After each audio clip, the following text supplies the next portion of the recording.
This might be a bit of a bizarre double video to have. I just filmed the one about Ozu, floating weeds, but I wanted to talk a bit about music. I've been listening to some of this recent music that has been getting a lot of attention lately. So I listened to. I'm gonna talk about. I'm gonna condense it into one video because I don't want to make two videos for these two albums.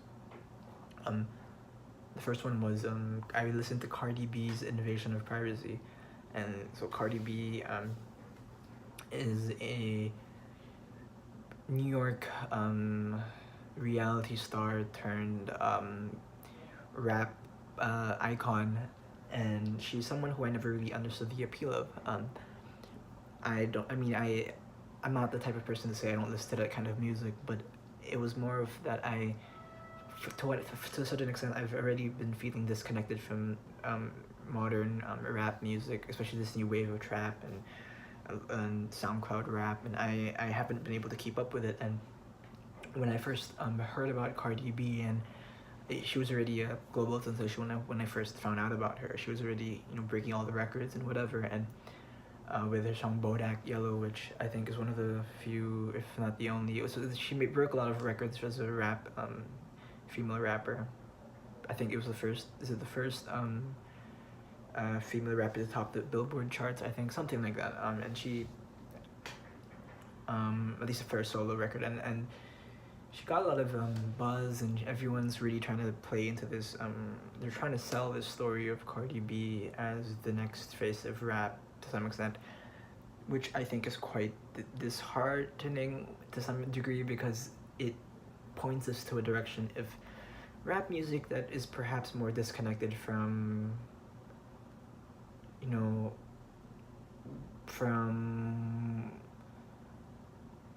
production and lyricism and all of this stuff. And perhaps it doesn't really matter.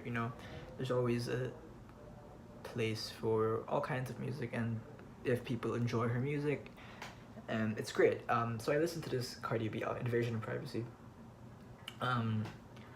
I'm looking through the track list. So I've only heard the only one song I knew was Bodak Yellow, which I never really actually fully listened to in full, from front to back. There are a couple of songs in the album. So the album generally, I think, was the thing I think what people like about Cardi B is they like the sense of how honest she is with herself and her past and her stripper background and all of this.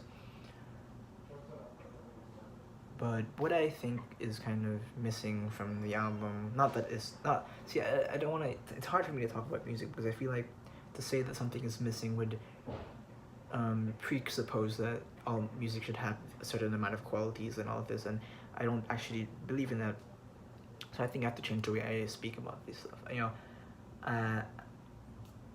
It's fine. It's a fine album. What I look for in music is that not necessarily in this, and that is why I feel like I feel how disconnected with appreciating the album. There's some songs that I enjoy more than others. I think Big in Hand. I think I like that one. I thought Be Careful was fine. Best Life with Chance the Rapper was fine. I thought Bartier Cardi with 21 Savage, who I don't listen to either, but I thought that song was pretty good. So there are a couple of songs that I did enjoy, and I think when I think about Cardi B, I think of what she seems to represent is this new wave of the plausibility. It's like a new resurgence of the it's a recapitulation of the American dream of sorts, and that she started from the bottom and now she's here and all that. But I think that it's a solid album. I don't think it. I looked through its reviews. It's getting really high reviews. I don't think it actually deserves those because of in terms of the merit of the work alone. What I did enjoy much more was this other album by this American Colombian, I think. Singer, her name is Uchis. I thought her album Isolation is quite good. It is this menagerie of some of the best producers in the game right now and musicians. Let me just bring it up really quickly. But what I love the most about this album was the sense of cohesion, sense of cohesion in this production. It flows from song to song. And look at this. It's Thundercat, Romil, DJ Dahi. Look at the Soundwave. Damon Albarn, Gorillaz, Kevin Parker, Bad Bad Not Good. Then you get features from Tyler, Georgia Smith, Steve Lacy. It's just very filled with a lot of the best young artists today. And I think it's very impressive, and it would tie very well into the summer. Well, it's still spring, but when it ties it, I feel like it's very much a summer album, and it has such a strong energy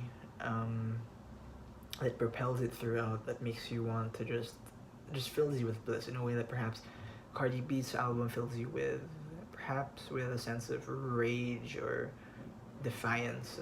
Kali Uchis' album feels more joyful to some extent,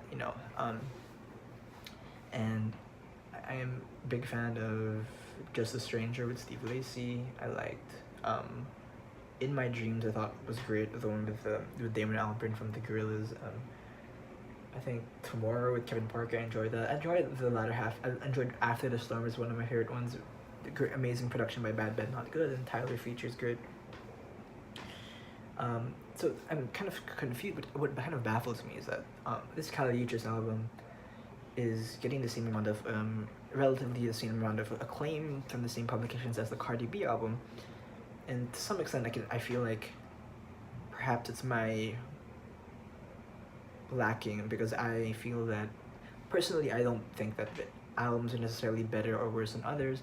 I feel that they're all from different perspectives, but that's what I believe. But I think what music reviewers they claim to create a kind of objective basis for these stuff by giving them all these ratings, and it's what is confusing is that I think they like to proclaim that they're going through the same kind of basis for assigning quality or whatever, and it feels like I'm very versed with, I read a lot of this stuff, and I know how they think about these stuff, and it still kind of baffles me that Cardi B's album is ranked in the same esteem as this Kali Uchis album, because in every sense of in every kind of category that they would be conceived as under, in terms of comparative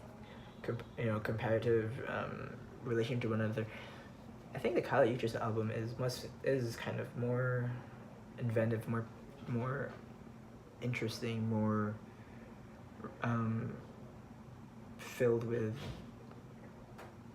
just greatness, I think, than the other album. But what do I know? That's what I thought. I don't really listen to much new music, but I did enjoy Kali Uchis' album more than the Cardi B album, and they're both pretty solid stuff. Fun to listen to, and check them out if you're interested.